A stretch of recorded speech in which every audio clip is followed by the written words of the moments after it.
product development and for the home business unit at Dyson.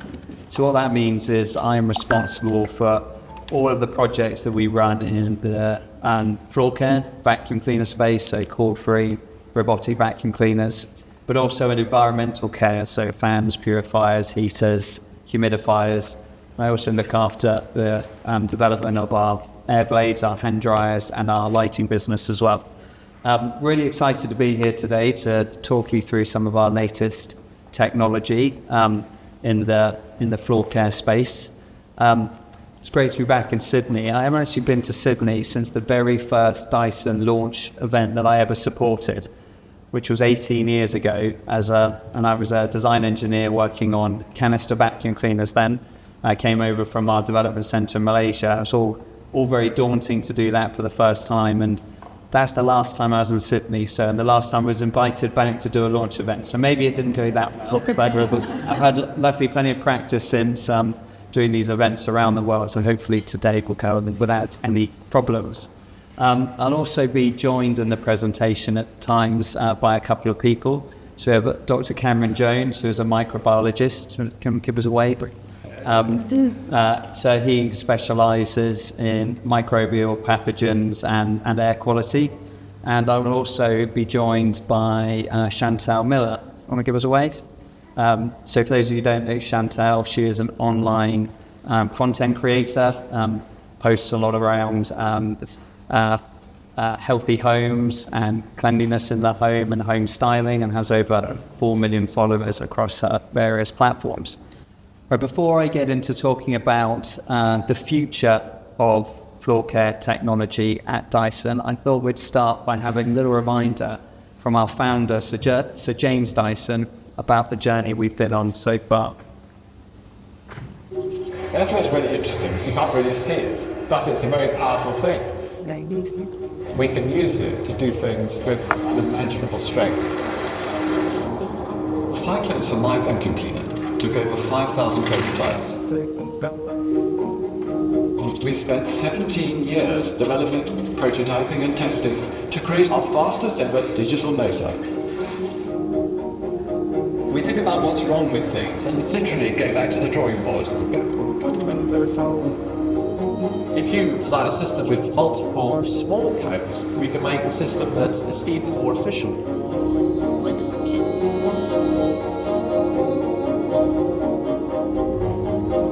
A heavy user of a machine picked up more than 700 billfuls of dust. A ball like this can pivot on the spot. We made it tougher. I want them to last. Much tougher.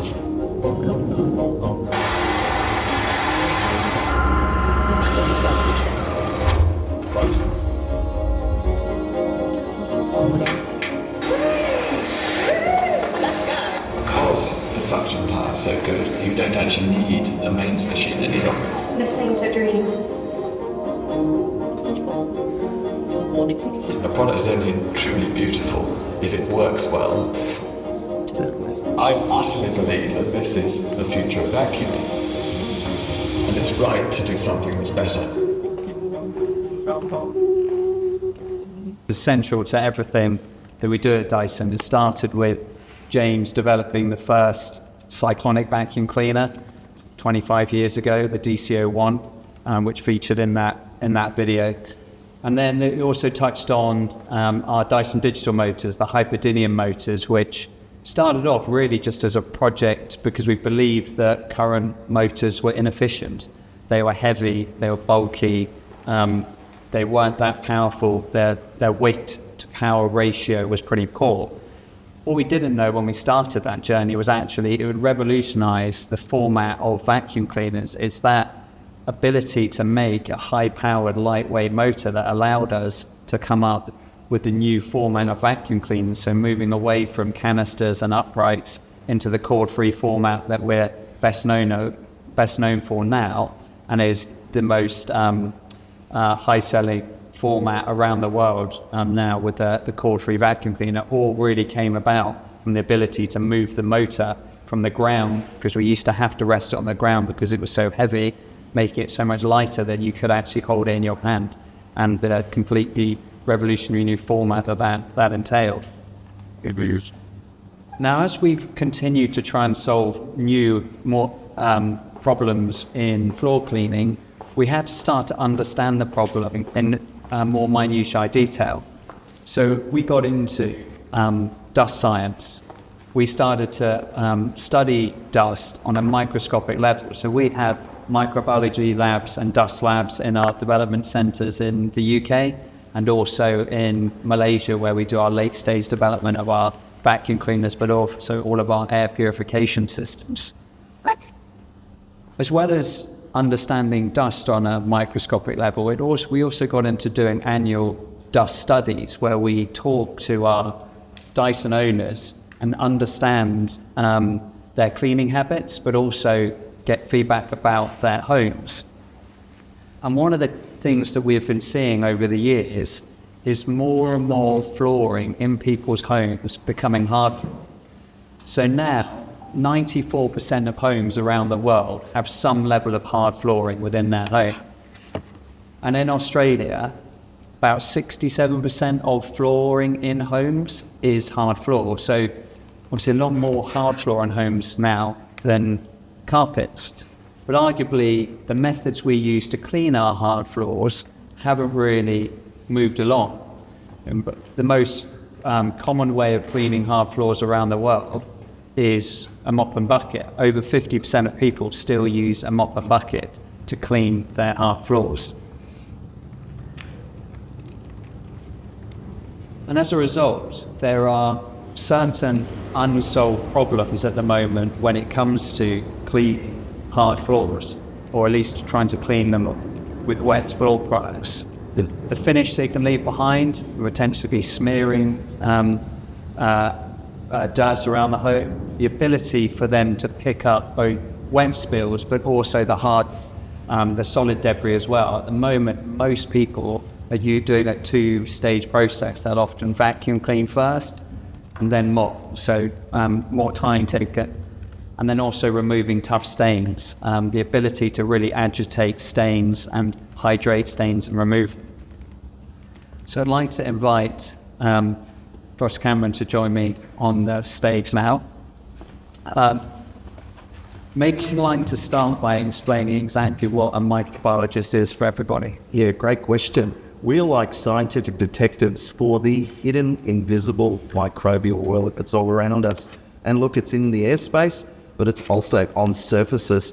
And when we look down into this microbial world, we're going to find a whole lot of different tiny living creatures that we put into categories: bacteria, yeast and fungi, that's the mold, and also virus pathogens. But over time, a lot of this becomes a real problem inside people's living environments. And again, as an environmental microbiologist with a special focus on public health, I'm absolutely fascinated with any piece of technology that can improve indoor air quality and, more specifically, floor hygiene. So when you look at cleaning of hard floors at the moment, what do you see as the problems with that? Well, essentially, these hard floors become reservoirs for germs. It's not just the germs, it's obviously all the particulate matter that we track in. We can all visualize our shoes bringing in dirt and debris. But there's a lot of other bacteria and germs and stuff out there. And we call this the particulate matter. And this is really easy to become resuspended from the floor just due to normal ingress and egress through the property. And when that occurs, it can get spread throughout the property. And then that's a real problem from an infection control viewpoint. So we think about, I mentioned earlier about the most common way people cleaning their floors tends to be a mop and bucket. What are the issues from your standpoint on doing it using a mop and bucket? Yes, the traditional mop and bucket, if you can visualize a string mop, obviously when you first purchase that, it fulfills its utility function. You're able to use it to actually clean debris away.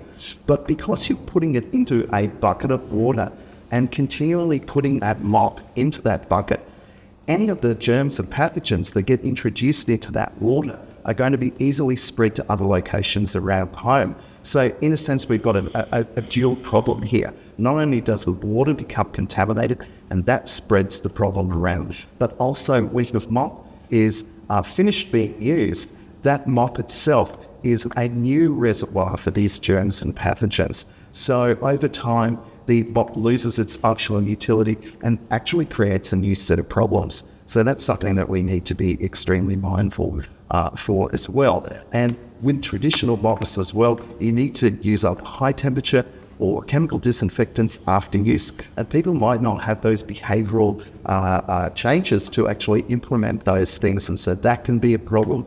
And yet, soon you're going to find out some benefits of introducing some new materials like microfiber, which are able to pick up this germ and debris, particulate matter more effectively. So we'll be hearing about that shortly. Great, thank you very much. We'll hear from Dr. Stammer again a bit later. But then I think you're sort of setting the scene of the problem that we're really trying to solve. We have issues where we have a prevalence of more hard floors throughout homes. We have archaic methods, really. If you think about how we moved on from cleaning dry floors, we moved away from the broom a long time ago, but we haven't really made much headway in wet cleaning of floors. And as a result, the methods that we tend to use are pretty limited and aren't really leaving you with clean floors, as Dr. Cameron has suggested there. So I'm really excited today to be able to talk to you about our latest technology that we've developed in the floor care space, the Dyson Wash G1. So this is our first dedicated wet floor cleaning machine that cleans both wet spills and dry debris hygienically and efficiently. Now, there's a number of ways you can demonstrate this machine, and I'm going to show you some later, but the obvious thing that people love to do is throw as much stuff on the floor and see if we can deal with picking that stuff up. And we'll get to do that a little bit later, and you'll get to do that as well. But actually, the way that I believe that you really show the efficacy of this machine is actually really similar to how James Dyson designed the very first DC-01 vacuum cleaner. When he designed the first dual cyclone vacuum cleaner, he wanted to put a clear bin on it. And everybody told him, don't put a clear bin on it. Nobody wants to see all the dirt and dust and debris that you're picking off your floors and your carpets. And everybody he spoke to said, don't do it, or at least make it frosted. And he was adamant. He was like, no, you've got to show the technology working, which is one of the key design principles that we have. We don't like to hide the technology of our products. We don't encase it. That's why on our cyclonic vacuum cleaners, you can see the cyclones. And when it launched, it was one of the key features of the machine. Everybody loved it. Everybody could see the technology working. And we refer to it at Dyson as the clear bin moment. And with something that, as I mentioned, is kind of key to our design principles, don't hide the technology and show what it's doing. So actually, yes, it's very impactful to show throwing loads of stuff on the floor and seeing that it can pick it up. But actually, this machine does the same thing as the DC-01 vacuum cleaner did, where when you clean a carpet that to the eye looks pretty clean, the amount of dust being sucked out of that carpet was astonishing. And actually, when you clean floors with this machine that you think are clean, and you can see you have the clean water tank at the top and the dirty water tank below, when you see the color of that water, it can often show you something quite different. So if I turn this machine on,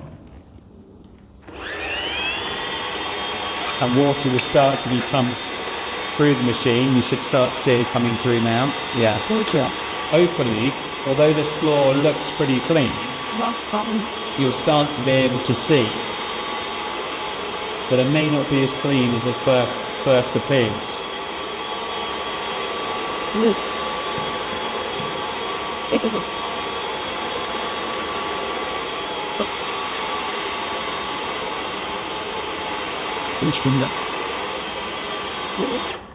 Turn it off. Don't know how well you can see that. 10%. Maybe it's easier to see, but yeah, from what appeared a relatively clean floor, you can see that actually it's a pretty murky grey colour. So yeah, it just highlights that the methods that we're really using to clean our floors are pretty inadequate. When you start to use this machine, you'll be able to see for yourselves that that is the case. So this machine will be available on sale from next Tuesday, the 14th. It will be available for pre-order at that point, and it will be retailing in Australia at $999. Right, I'd like to now play a video where we're going to get a little bit of an overview of the technology from a couple of our lead design engineers in the UK. So Josh and Kaitan were the engineers that led the development of this in the early stages, and they're going to talk about the technologies.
Josh and Kaitan there, quick fly through of all of the technology. One thing that may or may not have been clear, you may have picked up on, is this machine doesn't use suction, which is it's a bit of a break from the norm for us. We built this company on the premise of no loss of suction on vacuum cleaners, and this machine doesn't use suction at all. Now, the reason we've done this is suction is a way that helps enable you to remove things from the floor. But in a wet cleaning environment, it causes some issues as well. So firstly, if you are putting a airflow system through a water flow system, it can aerosolize the dirty water that is picking off the floor. So you can effectively be putting microscopic water droplets of dirty water into the air, which obviously isn't a great thing to do. Secondly, it makes a more complex system. So if you imagine that you've got a water system and then you're running airflow through it, it is a more intricate system. Therefore, you end up with more complex geometry and therefore more places that are difficult to clean. And when you have been sucking dirty water through that dirty water is going to contain dirt, it's therefore going to contain bacteria, and as it dries, it can start to cause odours as well. So with it being difficult to clean, you're more likely to generate odours within the machine, and then you then turn it on, put an airflow through it, and so you're then potentially pumping those odours around your home, which isn't a particularly pleasant thing to be doing. So we decided pretty early on we didn't want to bring airflow into this machine.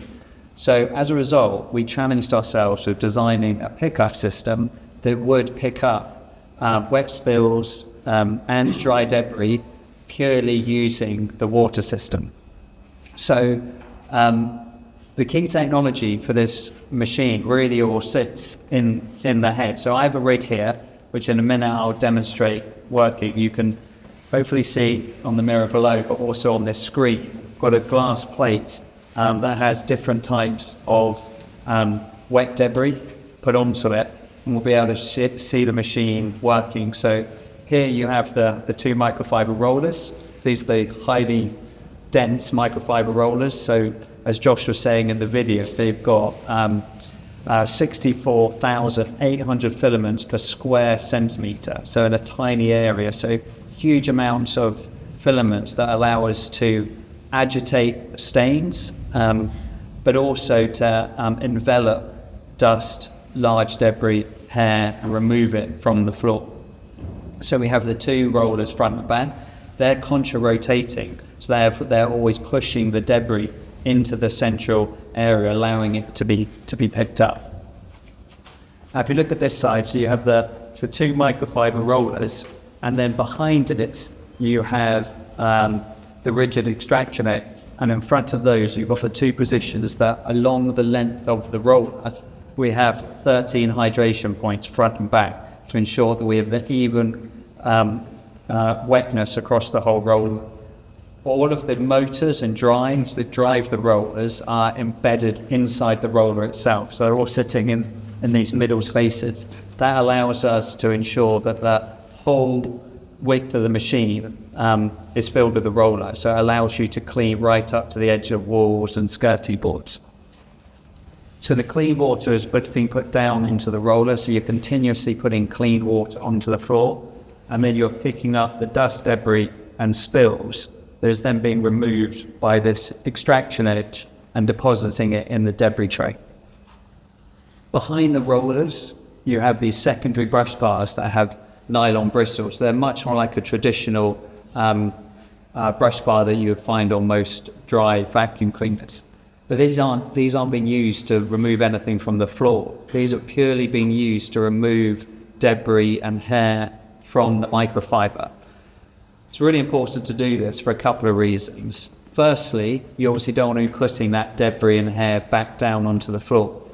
But secondly, you also want to be ensuring that your microfiber is clean and not being compressed in local areas to ensure that all of those filaments are continually working on the floor, giving you an even floor finish and being used to agitate any dried on stains. So those secondary rollers are there to strip the brush bar of any debris and hair, keeping it clean all the time. So then all of the liquid and solid debris has been deposited in this debris tray in the middle. Now at this point, we actually separate the wet spills and the water from the solid debris. So that in this red section of that tray, you have a 500 micron mesh. So a very fine mesh that allows the liquids to pass through, but captures all of the solid waste so that you can empty that into your bin. And then all of the liquid waste is pumped into the dirty water tank that can then just be emptied down your sink. So that is the premise of how that core technology works to ensure that we can pick up dry debris, hair, dust, as well as any wet spills and remove stains from the floor. Right, so let's see it in action. So if you look at the screen or underneath, you'll be able to see the mirror shining up. So we've got some honey on this and some ketchup. So if I now turn the machine on, you should be able to see the brush bars are starting to spin, microfiber is starting to move. And now, rather than move the machine, I'm going to move the floor. So you can see the front roller picking up some of the dust, some of the liquid spills, and then the back roller collecting the rest. So that in a single pass, it is all left with nice clean floors. So it's that contra-rotating method that ensures that we're agitating stains and spills in two directions, which makes it very effective at being able to remove those spillages from the floor. But as well as the wet spills that I've done, it's the same principle that's important for removing stains. In order to get stains off the floor, there's effectively two things you need to do. You need to hydrate them, you need to wet them. So that's happening without continually putting down of clean water, and you need to agitate them. So by having our rollers spinning at 250 RPM and having those millions of microfiber filaments on the brush bars, we're continually agitating them and in multiple directions, which is an effective way of quickly removing those stains from the floor. Okay, well that gives you an overview of the key technology and the clean ahead that ensures that we have clean floors, but I realise this is all more a little bit lab-based, so I'd like to invite you through into our next demonstration area. We can see it working a little bit more in a more real-world environment, so please follow me. So I talked at the beginning about the way I like to demonstrate the machine to show how ineffective our current cleaning methods can be. But then there's the other opposite end of the scale, which is what most people like to do, which is about, well, let's see what this machine can really do when it comes to difficult spills. So apologise for my British stereotyping of Australians, but I've got a few things in my cupboard that I thought would be good to demonstrate. So I always hear about how good the coffee is in Australia. This coffee is not good, but we'll demonstrate with that. What else had at breakfast? Cornflakes. We're having a debate yesterday. Weetabix. You don't have Weetabix, right? You Weet-Bix. No. What happened to the A? It was UK and Weetabix, but General Bottom there, and the old classic veggie mines. So if I make it quick. Sorry, new to this kitchen. Bowl of cereal.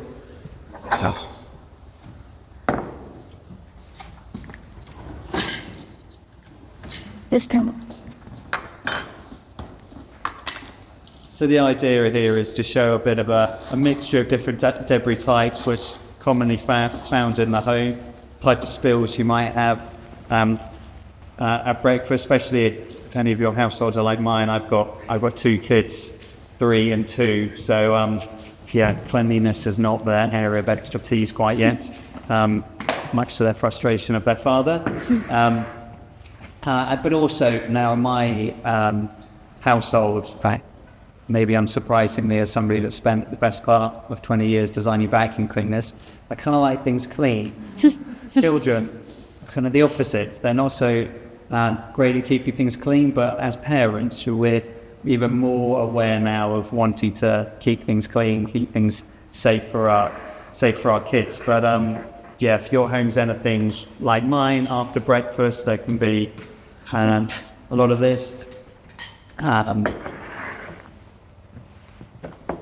Maybe a little bit of this. And admittedly not in my household, but maybe in some of yours. A bit of Vegemite as well. So this machine has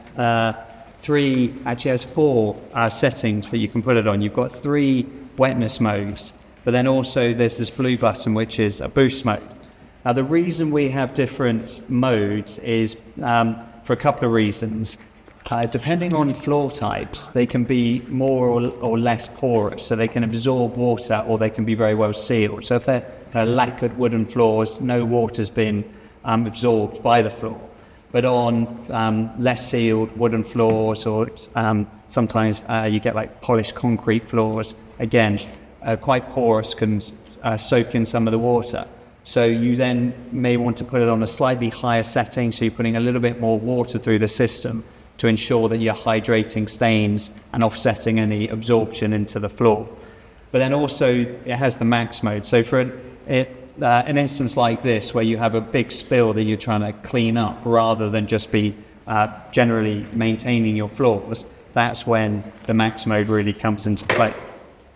So if I turn the machine on, the modes come up on the LCD screen, as well as the charge state. So this is 100% charged.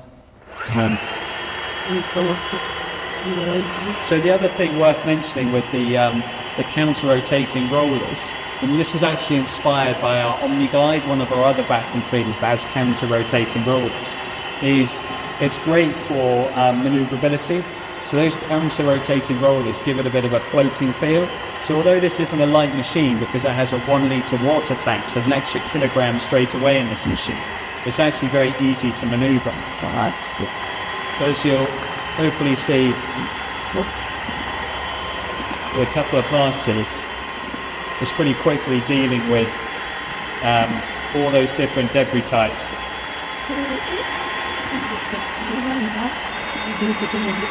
And then you heard the mode change. That's because now I'm pressing the boost button to ensure there's the max flow through the system. Really important when you're picking up a lot of debris like that to ensure you're putting a lot of water through the rollers, so that you're really cleaning those rollers, and therefore you're not spreading the dirt around your home. So it's really manoeuvrable, and of course with the roller, the whole width of the cleaner head, you can really get it right up to the edges of walls, skirting boards, to ensure that you can clean all of your floors. And again, it's also very low profile, so easy to get under furniture as well, to ensure that we can access all of the areas in our home.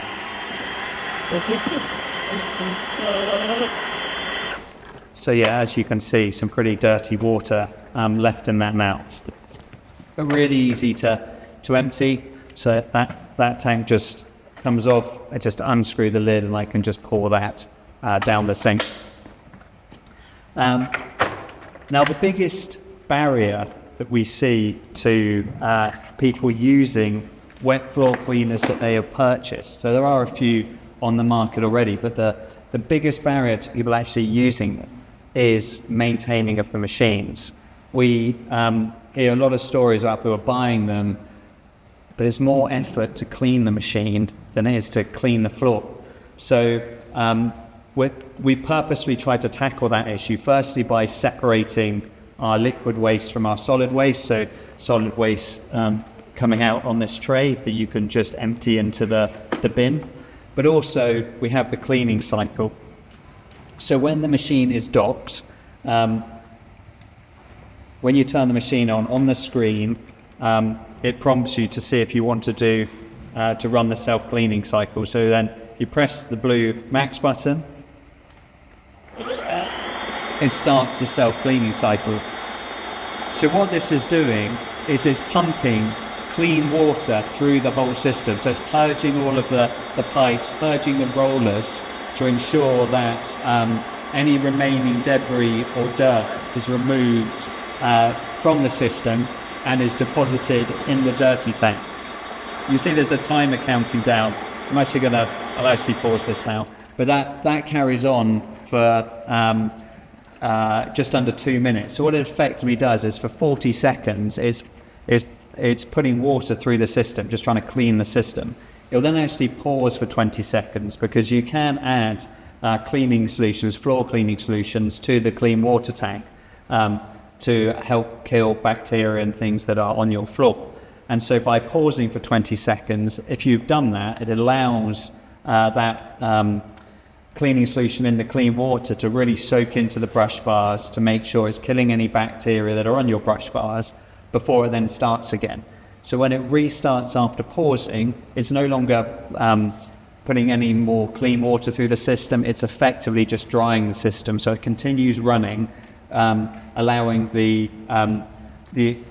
solid extraction edge to be removing as much water from the microfiber rollers as possible and purging the system of any water that's remaining in the system. With the modes, obviously there's different amounts of water being used, but in the lowest setting of this machine, the lowest, which is what I tend to use at home, unless, as I demonstrated here, you've got those big spills, you can clean up to 290 square meters. So I think the average Australian home is about 230, 240 square meters. So more than enough to do your whole home and leave you with the 400 milliliters of water that you use in the cleaning cycle at the end. So you can stick it back on the dock, run the cleaning cycle, and then just empty the dirty water tank. And that's predominantly how I use this machine. I occasionally, like maybe after this this demonstration, if I was really using it to pick up spills and really kind of nasty, thick debris types, then I will take the machine apart, where you can take the rollers out, rinse the rollers. But most of the time, I'm really just taking the tray out, emptying any solid debris, like little stones or sand that's been picked up, empty that straight in the bin and pouring the dirty liquid down the sink, and we're done. So yeah, this machine is really capable of dealing with all the different types of debris and dirt that you may find in your home. So prior to developing this machine, we use loads of different debris types in order to make sure our dry vacuum cleaners are effective. So we use different types of dust, hair, large debris to replicate all the different types of cleaning you may need to do in your home. When we went into developing this machine, we then needed to add all the different types of wet debris that you can find as well. So that could be anything from a pure liquid to a wet solid debris and everything in between. So you've got like gels, you've got oils, you've got waters that have solid suspended in them, you have waters that have oil suspended in them. So we had to find every different type of wet debris you can find. And I believe we basically categorize them into 13 different debris types, and then we find the worst case for each of those and then test our machines to ensure that they're capable of picking up all the different types of debris. Because one of the things that I get with this machine a lot is I get asked, can I deal with this or can I deal with that? And the general answer is yes, because we've categorized every different type of solid debris and wet debris and test this machine to ensure that it is capable of removing everything from stains to your dry debris, your hairs, your dust, and also all the different types of wet debris that you can get as well.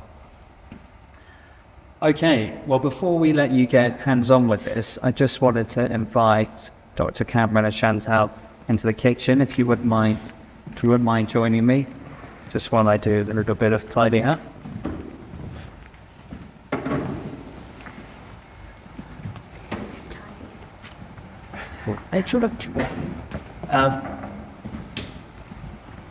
So Chantal, maybe I'd like to start by explaining a little bit about how you got into your current role of creating content for clean and style homes. How did this come about?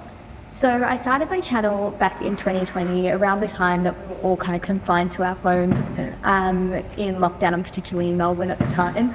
And I started sharing really simple ways to create these little like box of peace, or just areas of relaxation in the home to be able to relax at the end of the day. And I really believe that our homes are our sanctuaries, and creating that really clean and healthy space helps us relax at the end of our day and just helps us mentally feel a bit better as well.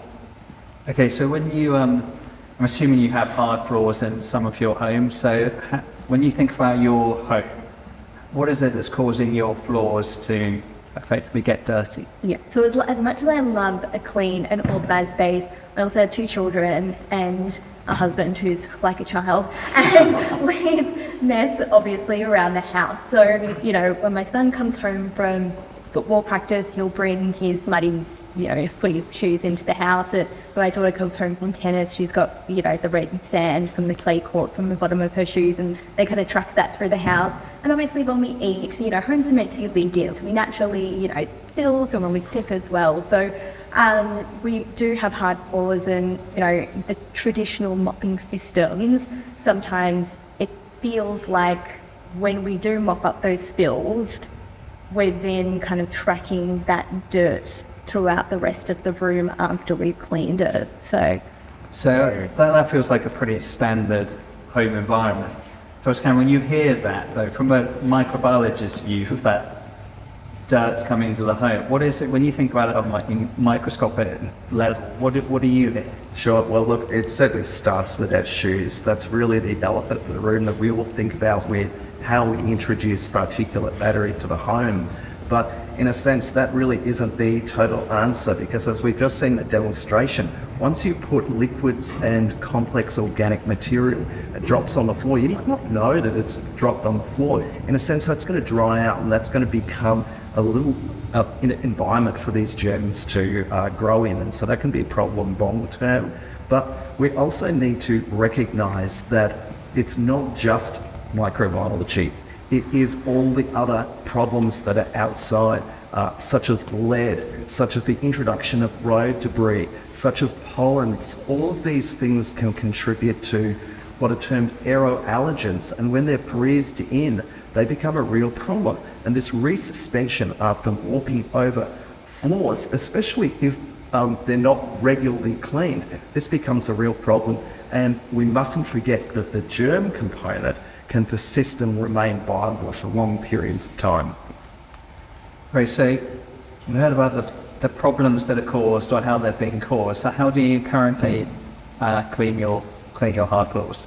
So currently I use a traditional spin mop and bucket system. These claim to separate dirty and clean water, but at the end of the day, say my son's soccer boots, if you're cleaning up that mud, you're effectively always still putting the dirty mop back into the clean water bucket, and there's always that cross-contamination that will be there. On top of the cross-contamination, it's also a pain. It's really irritating to go into the laundry, fill a bucket up with water cleaning solution, take that to wherever the mess is, drag that all around your house to clean it. There's all sorts of issues there and barriers. I don't think any of us mop our floors that frequently because it is quite an arduous task. Yeah, I'd agree with that. So Dr. Karen, hearing that and that method of cleaning using mops, what do you see as potential issues with doing so from a microbiology? Sure, light bulbs are going off in my head. Most of the research comes from healthcare with respect to floor cleaning, because obviously there's a real interest in reducing pathogen transfer. And so lots of studies are focusing on chutes and what they bring into rooms. And some studies have recovered up to 400,000 colony forming units from the bottoms and soles of chutes. So it is a big issue. But at the end of the day, it's not just the known microbes in a sense, because I can catalogue this and I can tell you that there are 10,000 known different types of bacteria, there are 135,000 different types of fungi, and there are literally 10 trillion different types of virus pathogens. But in a sense, we only know a tiny fraction of what's in the microbial world, and we're continuing to find connections between our environment and essentially the microbiome of the lived environment. And that has a profound impact on amenity issues, how you feel about the home, whether or not it gives you a positive sense of enjoyment. And this, in a sense, is directly related to how clean everything is. And so as a microbiologist, I encourage everyone to focus on floor hygiene. Great. So Chantal, you've had a chance to use the Wash G1 a little bit. Anything you particularly like about the machine? I like the fact that, I think it encourages us to wash our floors more often, because it's taken that really cumbersome task of filling up the heavy bucket, dragging it around your home, and, you know, cleaning your floors. It's just made it very streamlined, easy, and effortless. I encourage my audience to do what I call the Clean Air 15, which is the nightly home reset. And during that nightly home reset, you know, just spend, 15 to 20 minutes tidying up the areas of the home just to keep it, as a relatively neat space so it doesn't pile up and you spend your whole, Sunday or Saturday doing a big clean.